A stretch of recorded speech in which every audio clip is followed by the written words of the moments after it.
ಇನ್ನು ಮಾಜಿ ಸಚಿವ ಜನಾರ್ದನ್ ರೆಡ್ಡಿ ಅವರ 100 ಕೋಟಿ ರೂಪಾಯಿ ಮೊತ್ತದ ಹಳೆಯ ನೋಟು ವಿನಿಮಯ ಮಾಡಿಕೊಟ್ಟಿದ್ದು ನಾನೇ ಅಂತ ಈಗ ಭೀಮಾ ನಾಯ್ಕ ಒಪ್ಪಿಕೊಂಡಿದ್ದಾರೆ. ಬ್ರೇಕಿಂಗ್ ನ್ಯೂಸ್ ಬರ್ತಾ ಇದೆ ನೋಡಿ.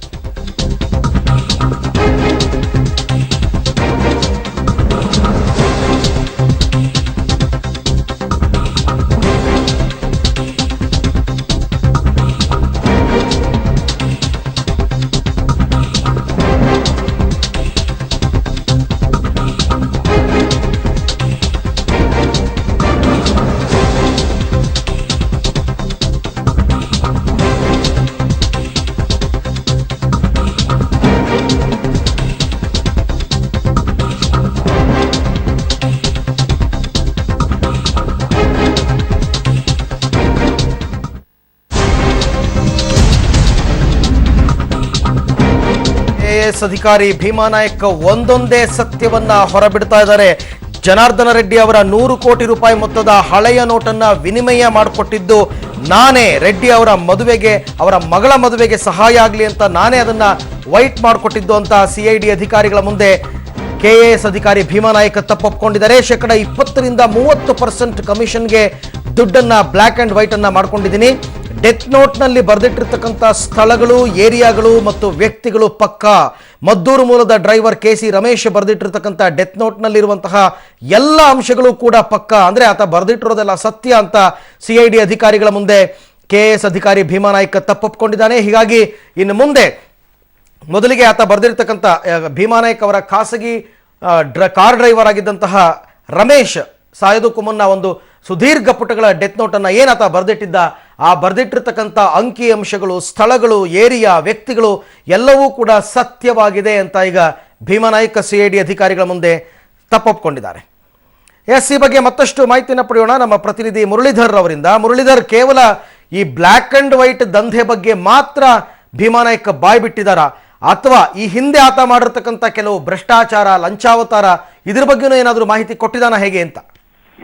ಅರವಿಂದ್, ಏನಂದ್ರೆ ಈ ಪ್ರಕರಣಕ್ಕೆ ಸಂಬಂಧಪಟ್ಟಂತೆ ಈಗ ಪ್ರಮುಖವಾಗಿ ಸಿಐಡಿ ಅಧಿಕಾರಿಗಳು ಫೋಕಸ್ ಮಾಡ್ತಾ ಇರುವಂತದ್ದು ಈ ಬ್ಲಾಕ್ ಅಂಡ್ ವೈಟ್ ಮನಿ ದಂಧೆ ಏನಿತ್ತು, ಜೊತೆಗೆ ರಮೇಶ್ ಆತ್ಮಹತ್ಯೆ ಪ್ರಕರಣ ಏನಿತ್ತು, ಆತ್ಮಹತ್ಯೆ ಪ್ರಕರಣದ ಮೇಲೆ ಈಗ ತನಿಖೆಯನ್ನ ನಡೆಸ್ತಾ ಇದ್ದಾರೆ. ತನಿಖೆಯನ್ನ ನಡೆಸೋ ಸಂದರ್ಭದಲ್ಲಿ ಆತ ತಪ್ಪೊಪ್ಕೊಂಡಿದ್ದಾರೆ. ಅಂದ್ರೆ ನಾನು ಬ್ಲಾಕ್ ಅಂಡ್ ವೈಟ್ ಮನಿ ದಂಧೆಯಲ್ಲಿ ಏನೋ ಕೈ ಜೋಡಿಸಿದ್ದೆ, ಯಾಕಂದ್ರೆ ಈಗಾಗಲೇ ಸಾಕಷ್ಟು ಜನ ಹುಡುಗರನ್ನ ನಾನು ಸಹ ಬಿಟ್ಟು ಬ್ಲಾಕ್ ಮನಿಯನ್ನ ವೈಟ್ ಮನಿ ಮಾಡ್ಲಿಕ್ಕೆ ಸಾಕಷ್ಟು ಜನರನ್ನ ಬಳಸ್ಕೊಳ್ತಾ ಇದೆ. ಜೊತೆಗೆ ಅಲ್ಲೂ ಸಹ ಪರ್ಸೆಂಟೇಜ್ ನಲ್ಲಿ ನಾನು ಡೀಲ್ ಅನ್ನ ಮಾಡ್ತಾ ಇದ್ದೆ ಅನ್ನೋದ್ರ ಬಗ್ಗೆ ಸಹ ಹೇಳಿಕೆಯನ್ನ ನೀಡಿದ್ರು. ಹೇಳಿಕೆಯನ್ನ ನೀಡ್ತಾ ಸಂದರ್ಭದಲ್ಲಿ ಒಂದು ಪ್ರಕರಣ ಹೊರಗಡೆ ಬಂತು.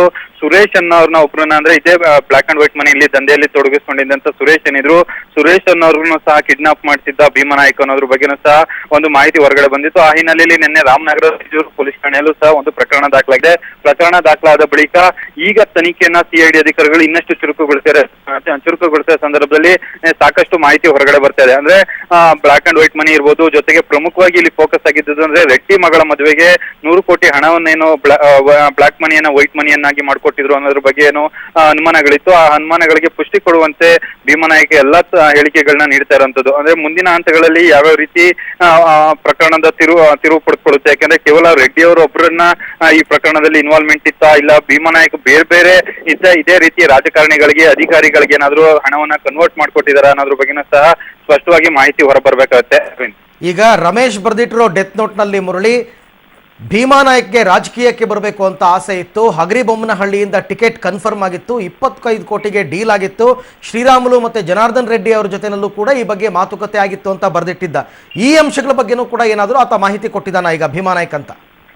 ಅರವಿಂದ್, ಏನಂದ್ರೆ ರಮೇಶ್ ಮತ್ತು ಭೀಮಾ ನಾಯ್ಕ ತುಂಬಾ ಕ್ಲೋಸ್ ಆಗಿದ್ರು. ಯಾಕಂದ್ರೆ ಭೀಮಾ ನಾಯ್ಕ ಯಾವುದೇ ರೀತಿ ಡೀಲ್ ಅನ್ನ ಮಾಡಿದ್ರು, ಯಾವುದೇ ರೀತಿ ವ್ಯವಹಾರದಲ್ಲಿ ತೊಡಗಿಸ್ಕೊಂಡ್ರು ಸಹ ಅದು ಸಂಪೂರ್ಣವಾಗಿ ರಮೇಶ್ಗೆ ಗೊತ್ತಾಗ್ತಾ ಇತ್ತು. ಯಾಕಂದ್ರೆ ಎಲ್ಲಾ ಕಡೆನೂ ಸಹ ಆತನು ಹೋಗ್ತಾ ಇದ್ದ. ಅಂದ್ರೆ ಪ್ರಮುಖವಾಗಿ ಈ ಘಟನೆಯಲ್ಲಿ ಇನ್ನೊಂದೇನಂದ್ರೆ, ರಮೇಶ್ ಆತ್ಮಹತ್ಯೆ ಮಾಡ್ಕೊಳ್ಳೋದಕ್ಕೆ ಭೀಮಾ ನಾಯ್ಕಗೆ ರಮೇಶ್ ಒಂದು 5 ಲಕ್ಷದ ಹಣದ ಒಂದು ಮೋಸ ನಡೆದಿತ್ತು. ಅಂದ್ರೆ 5 ಲಕ್ಷ ಹಣವನ್ನ ಭೀಮಾ ನಾಯ್ಕ ಕೊಡೋ ಬದಲು ರಮೇಶ್ ಎತ್ಕೊಂಡು ಹೋಗಿದ್ರು. ಆ ಸಂದರ್ಭದಲ್ಲಿ ಅದನ್ನ ಕೇಳಿದಾಗ ಅದನ್ನ ಬೆದರಿಕೆ ಹಾಕಿದ ಸಂದರ್ಭದಲ್ಲಿ ಆತ್ಮಹತ್ಯೆ ಮಾಡ್ಕೊಂಡಿದ್ದಾರೆ ಅನ್ನೋದ್ರ ಬಗ್ಗೆ ಮಾಹಿತಿ ಸಿಕ್ಕಿರುವಂತದ್ದು. ಅಂದ್ರೆ ಸಿಐಡಿ ಅಧಿಕಾರಿಗಳ ಮುಂದೆ ಭೀಮಾ ನಾಯ್ಕ ಅವರೇ ಹೇಳಿರುವಂತದ್ದು, ರಮೇಶ್ ಅವರು ಅವರು ನನ್ಗೆ 5 ಲಕ್ಷ ಹಣವನ್ನ ಕೊಡ್ಬೇಕಿತ್ತು, ಆ ಕೇಳಿದ ವಿಚಾರಕ್ಕೆ ಈ ರೀತಿ ಆತ್ಮಹತ್ಯೆ ಮಾಡ್ಕೊಂಡಿರೋದು ಅನ್ನೋದ್ರ ಬಗ್ಗೆನೂ ಸಹ ಹೇಳಿದ್ದಾರೆ.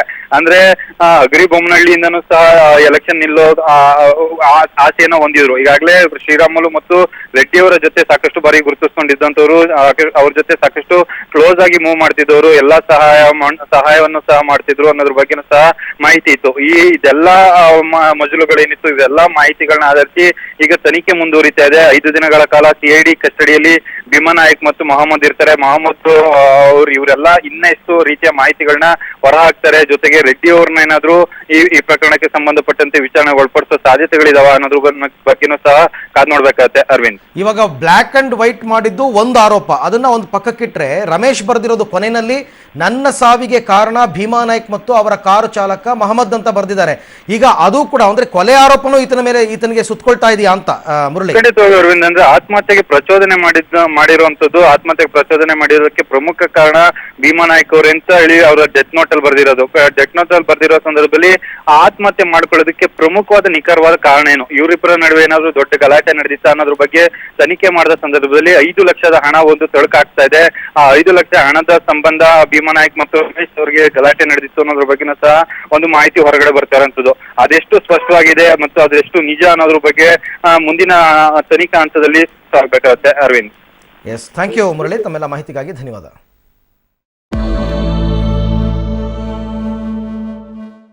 ಮಂತ್ರಿ ಮೇಟಿ ಅವರ ಸುದ್ದಿ ಇದೆ, ಜೊತೆಗೆ ಜಯಲಲಿತಾ ಪುತ್ರಿ ಎನ್ನಲಾದ ಚಿತ್ರದ ಬಗ್ಗಿನ ಹೊಸ ಕತೆ ಬಂದಿದೆ. ಇವೆಲ್ಲದರ ಮಧ್ಯೆ ಉಳಿದ ಸುದ್ದಿಗಳು. ಮೊದಲು ಮೇಟಿ ಅವರ ಕತೆ. ಅಬಕಾರಿ ಮಂತ್ರಿ ಮೇಟಿ ಅವರ ವಿರುದ್ಧ ಕೇಳಿ ನಾವು ವರದಾ ಚಂಡಮಾರುತ ಆಂಧ್ರಕ್ಕೆ ತಲುಪಿದೆ ಅಂತಕ್ಕಂಥ ಮಾಹಿತಿಯನ್ನು ಕೊಟ್ವಿ. ಈಗ ಆಂಧ್ರದಲ್ಲಿ ಮಳೆಯ ಪ್ರಮಾಣ ಜೋರಾಗಿದೆ ಅನ್ನೋ ಬ್ರೇಕಿಂಗ್ ನ್ಯೂಸ್ ಬರ್ತಾ ಇದೆ.